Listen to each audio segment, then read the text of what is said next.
Buenas noches. Continuamos hoy con el tema de las relaciones entre Colombia y Venezuela. En el programa anterior hicimos una amplia exposición sobre las negociaciones para llegar a un acuerdo de límites fronterizos terrestres entre los dos países. Recordamos el laudo arbitral de 1891 y el tratado de 1941 que definieron las discrepancias.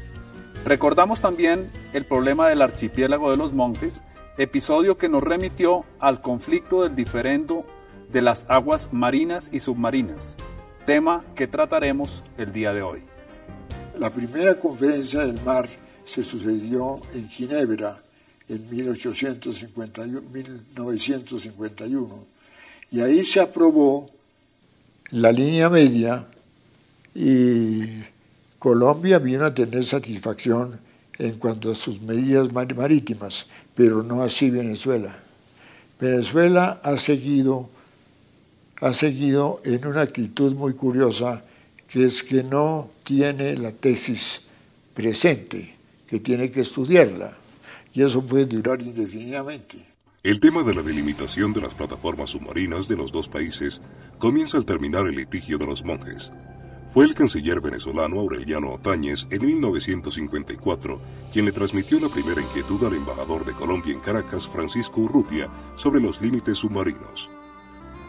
Otáñez le mostró un croquis que coincidía con el trazado de la línea de prolongación de la frontera desde Casquilletes, en Colombia, hacia la península de Paraguaná, en Venezuela. En ese entonces, Colombia, sumida en la dictadura y con serios conflictos internos, no adelantó mayores estudios ni se hizo nada para formalizar las negociaciones. Solo en las postrimerías del gobierno de Guillermo León Valencia se inició un verdadero diálogo entre Colombia y Venezuela, que tuvieron origen en la invitación amistosa del gobierno de Caracas a Carlos Lleras Restrepo y Virgilio Barco para visitar la capital venezolana a título personal. Era el mes de octubre de 1965. Los dos ilustres visitantes transmitieron al gobierno colombiano las inquietudes venezolanas que se centraban en un interés por delimitar la plataforma continental, antes que el descubrimiento de reservas petrolíferas en la zona o consideraciones de prestigio nacional dificultaran la solución del asunto. En realidad, esta situación no había sido estudiada en nuestro país y las conversaciones que se iniciaron entre los ministros de Minas e Hidrocarburos en 1967 no arrojaron ningún resultado preciso, solo unos acuerdos para realizar estudios conjuntos de levantamientos sismográficos en ciertas áreas del Golfo de Venezuela sin prejuzgar los derechos respectivos de cada nación en el área. Ese mismo año, el problema de la delimitación de la plataforma continental pasó de los ministerios de petróleo a las cancillerías. Venezuela expuso la línea de prolongación de la frontera que el canciller Otáñez le había presentado en 1954 al canciller Urrutia, y Colombia expuso la tesis de la línea media, tomando en consideración el estudio del geógrafo norteamericano Whitmore Box. Era la línea Box, que divide al Golfo de Venezuela por mitad, partiendo de Casquilletes con una variante en el área de los monjes, para el caso de que el archipiélago no le pertenezca a Colombia, sino a Venezuela. Las dos tesis estaban abiertamente encontradas y Colombia rechazó de plano un endurecimiento de la posición venezolana que precisaba que las conversaciones entre los dos gobiernos sobre la plataforma continental se debían limitar solamente al área norte del paralelo de Castilletes. Esto dejaba claramente una amplia zona sin discutir. En este punto las negociaciones se estancaron, puesto que Colombia se negó a continuar si Venezuela mantenía esta posición. El petróleo viene a tener una influencia indirecta, pero muy conocida, respecto a los límites marítimos del Golfo de la Guajira, porque existe un mapa sismográfico de las profundidades submarinas de Colombia y de Venezuela, que fue elaborado de acuerdo con un convenio entre Colombia y Venezuela de 1960. Ese mapa lo debe tener Ecopetrol aquí y lo debe tener en Venezuela la Compañía de Petróleos de Venezuela. Sucede lo siguiente, que parte de las áreas que nos reclama Venezuela tienen en sus profundidades capas de petróleo. De modo que el petróleo puede decirse que está escondido, pero que existe, y que el petróleo es una de las riquezas submarinas de las áreas sobre las cuales se están litigando Colombia y Venezuela. Para 1969, las negociaciones seguían estancadas. Solo hasta en una reunión sostenida entre los presidentes Carlos Lleras Restrepo de Colombia y Rafael Caldera de Venezuela, en las conmemoraciones de las batallas del Pantano de Vargas y Boyacá, se acordó proseguir, en un testimonio razonable, las amistosas conversaciones tendientes a buscar soluciones juntas y equitativas para delimitar las áreas marinas y submarinas entre los dos países. Este compromiso, político antes que jurídico, trajo consigo una ampliación de la diferencia que venía discutiéndose sobre la delimitación de las plataformas continentales únicamente. Al decirse áreas marinas y submarinas, se abarcó la totalidad de los mares nacionales de cada país, permitiéndose a Venezuela cuestionar el mar territorial colombiano en el límite de la frontera terrestre, denominado Castilletes. En realidad, el mar territorial propiamente dicho, de 12 millas náuticas de cada país, no estaba en entredicho, y la delimitación que se buscaba de las plataformas continentales partiría del límite exterior de las aguas jurisdiccionales. En esas circunstancias comenzaron las nuevas rondas de conversaciones, y la primera tuvo lugar en Caracas. Esta primera reunión tuvo un mal entorno por las agudas críticas de la prensa venezolana a la posición colombiana, pues consideraban las aguas del Golfo de Venezuela enteramente venezolanas y sin materia de discusión.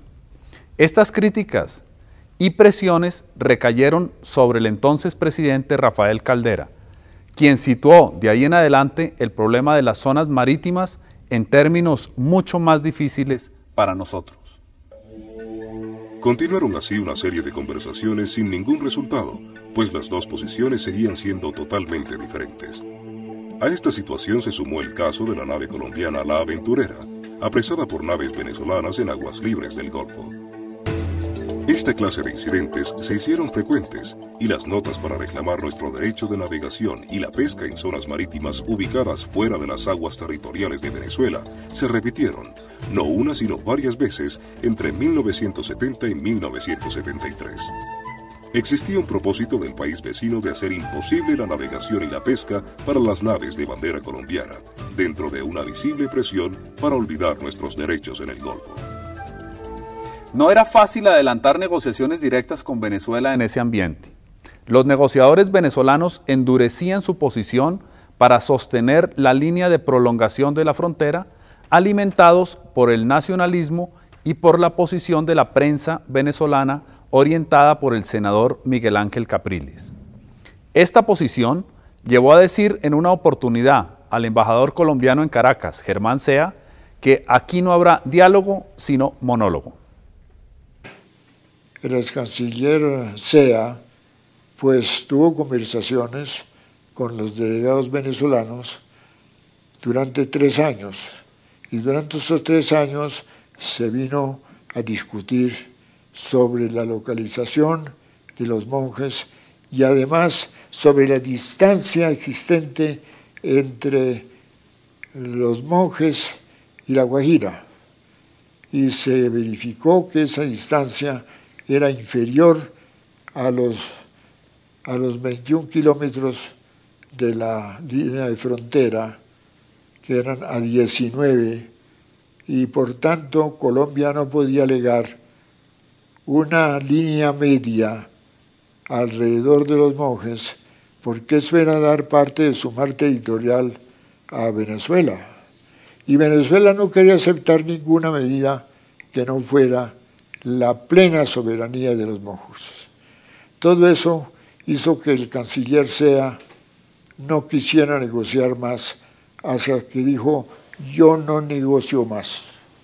Y en esas circunstancias el presidente Misael Pastrana y quien habla, que era el ministro de Relaciones Exteriores, convinieron en darle instrucciones al doctor Sea para que clausurara las negociaciones.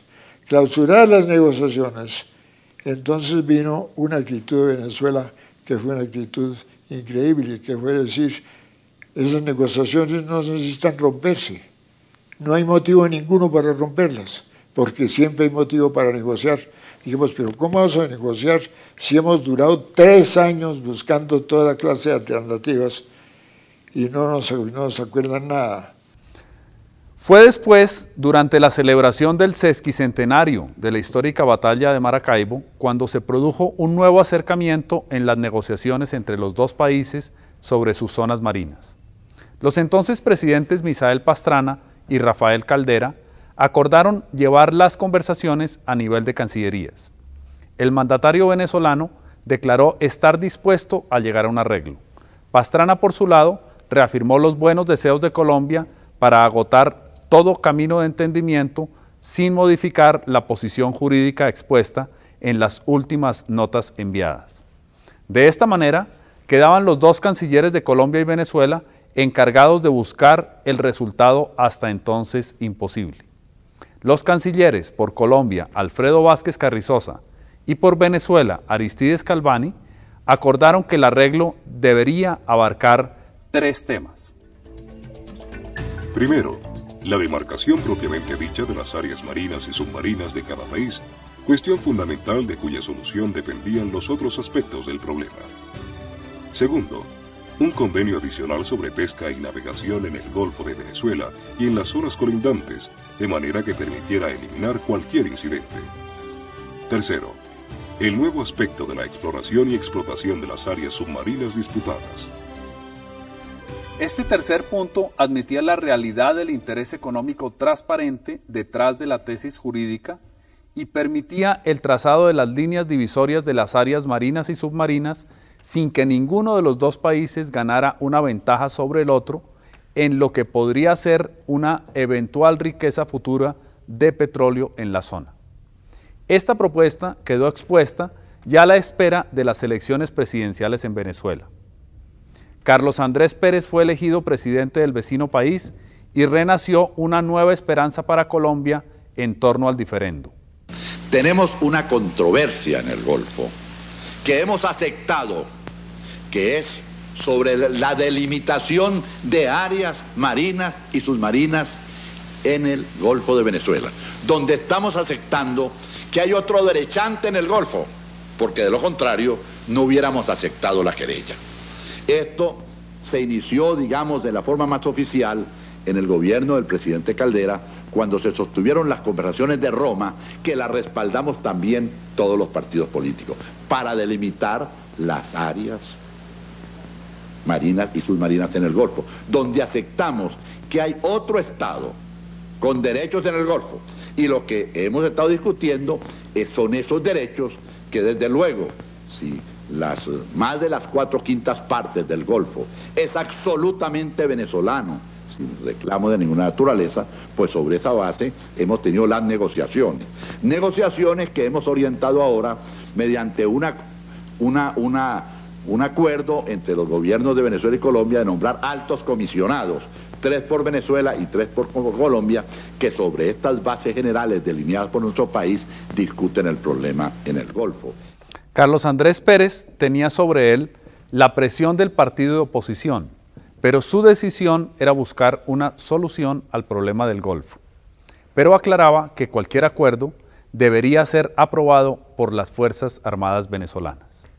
En este punto terminó en Colombia el gobierno de Pastrana y le correspondió a Alfonso López Michelsen continuar las conversaciones con Carlos Andrés Pérez.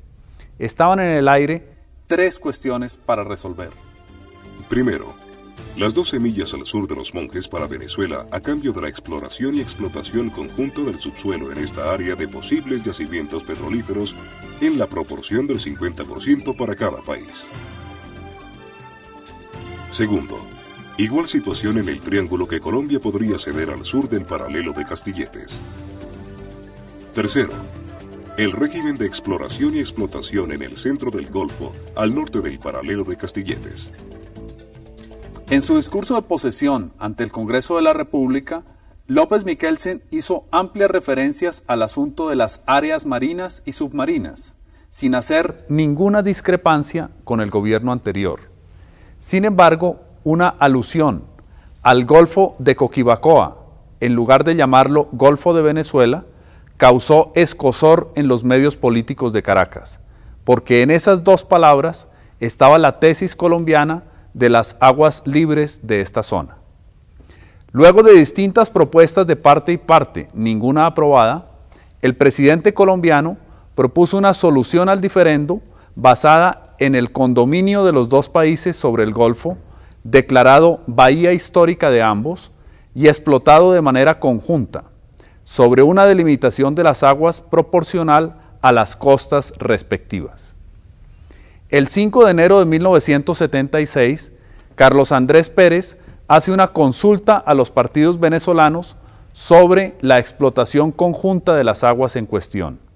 Esta propuesta tuvo rechazo en el partido COPEI y en los medios políticos de Bogotá. También causó escozor el que no hubiera tenido información previa al respecto. En esas circunstancias terminaba otro gobierno colombiano y comenzaba la administración del presidente Julio César Turbay Ayala. La administración Turbay buscó desenredar el ovillo de la delimitación de las áreas marinas y submarinas de Colombia y Venezuela, siguiendo la rutina de las negociaciones directas, que para entonces se hallaban prácticamente agotadas en los tres gobiernos anteriores de Lleras Restrepo, Pastrana y López Michelsen. Todo indicaba que o bien Colombia se plegaba a las exigencias de Venezuela, como efectivamente ocurrió, o no se llegaría a ningún acuerdo. En esa oportunidad se hizo el mayor esfuerzo para lograrlo, y el resultado fue contraproducente: la hipótesis de Caraballeda. En 1980, en Caraballeda, sitio cercano de Caracas, se realizaba el encuentro donde estaba prácticamente listo un arreglo. Los presidentes Turbay y Herrera Campins habían trabajado sobre la hipótesis de Caraballeda. La frontera de las aguas marinas y submarinas se trazaría por el paralelo de Casquilletes y se aceptaría a la soberanía de Venezuela de los monjes. Colombia renunciaría a un área de 800 kilómetros cuadrados. Sin embargo, esta propuesta fue objetada a última hora por el presidente venezolano, quien tomó la decisión de llevarla a una consulta nacional popular. Dicha consulta desembocó en una serie de protestas venezolanas en contra de Colombia. Un trámite diplomático se tornó en una agria movilización anticolombiana. En medio de todo este proceso salió a relucir la tesis llamada de la costa seca. Se pretendía que la orilla del mar fuera una frontera para Colombia en el Golfo, al cual llegan nuestras playas. Otro disparate jurídico que finalmente quedó en la tesis oficial venezolana del congelamiento unilateral de la diferencia. Solo hasta el gobierno de Virgilio Barco se volvió a tocar el tema, pues en el cuatrenio de Belisario Betancur este diferendo quedó aplazado. La celebración de los 200 años del natalicio del libertador Simón Bolívar, que se cumplieron durante el mandato presidencial de Betancur, dieron lugar a acercamientos con el vecino país. Contadora era el punto de encuentro luego del fracaso de Caraballeda. En 1987, el presidente Virgilio Barco envió una nota al presidente Lucinchi proponiéndole la aplicación del Tratado de 1939 entre los dos países sobre soluciones internacionales de toda controversia entre ambas partes, y propuso también la conformación de una comisión de conciliación también prevista en el mismo tratado. Venezuela no respondió a la nota sino 3 meses después, rechazando la propuesta colombiana. Viene luego el incidente de la corbeta ARC Caldas. En la administración de Virgilio Barco hubo ese encuentro de barcos venezolanos y colombianos en aguas del Golfo de La Guajira. Debo decir que en tiempos del presidente Pastrana se sucedió un caso semejante, cuando unos buques venezolanos vinieron a navegar en aguas colombianas. El presidente Pastrana, y quien habla, le dimos orden al capitán de que hiciera desalojar las aguas colombianas y inclusive dimos la orden de disparar, pero eso no pasó a mayores y se acabó el asunto. Cuando viene el presidente Vigilio Barco a dar esa orden, el presidente Lucinchi, que fue el presidente de Venezuela, pronunció un violento discurso por radio, diciendo no es posible que Colombia le dé instrucciones a Venezuela para que nombre sus delegados en la Comisión de Conciliación del Tratado de 1939 entre los dos países.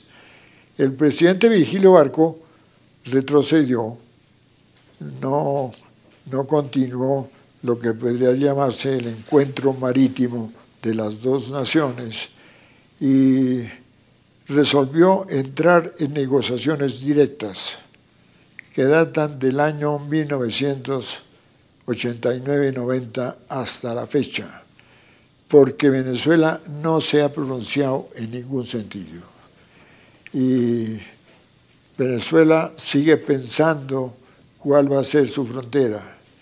Debo decir que la frontera se refiere a las aguas marinas de la base del Golfo de La Guajira, donde las dos naciones tienen necesidad o de una línea común que las parta por la mitad, o de alguna línea que divida las aguas colombianas de las aguas venezolanas. Venezuela ha practicado una diplomacia de opinión pública, logrando un consenso nacional alrededor de su posición frente al diferendo con Colombia, mientras que en nuestro país se ha practicado una diplomacia de puerta cerrada, sin ninguna clase de información al país, que se ha mantenido ignorante de lo acontecido en las discusiones sobre la disputa de las aguas marinas y submarinas. Posteriormente siguen las negociaciones, estamos en negociaciones, pero negociaciones que no pueden terminar mientras no haya un parámetro de Venezuela y un parámetro de Colombia para coincidir las dos naciones o buscar una línea común que una a las dos naciones. Lo que es imposible es que continúen indefinidamente las negociaciones sobre un paraje que puede ser importante, pero que no tiene la importancia que le acuerda Venezuela en estos momentos. Así por eso Colombia sigue en sus negociaciones sobre las áreas marinas y submarinas sin que Venezuela haya fijado su criterio respecto de esa cuestión. Para concluir, podemos decir que Venezuela ha estado renuente a llegar a cualquier acuerdo equitativo sobre la delimitación de las áreas marinas y submarinas. Fue este el caso del fracasado Convenio de Caraballeda, acuerdo logrado por las cancillerías y que, aún siendo favorable para Venezuela, fue negado de plano en la plaza pública. De igual manera, Venezuela no acepta la posibilidad de darle aplicación al Tratado Bilateral de 1939 sobre no agresión, conciliación, arbitraje y arreglo judicial. Cerró también la puerta, incluso a una mediación papal. Para muchos, son muy pocas las opciones que le quedan a Colombia para resolver la diferencia con Venezuela sobre áreas marinas y submarinas. Apelar a la Corte Internacional de Justicia es una, al Tratado de 1939 es otra, o soportar los continuos incidentes en aguas del Golfo de Venezuela. Esperamos que el nuevo siglo venga acompañado de un acuerdo que sea digno para ambas partes. Buenas noches.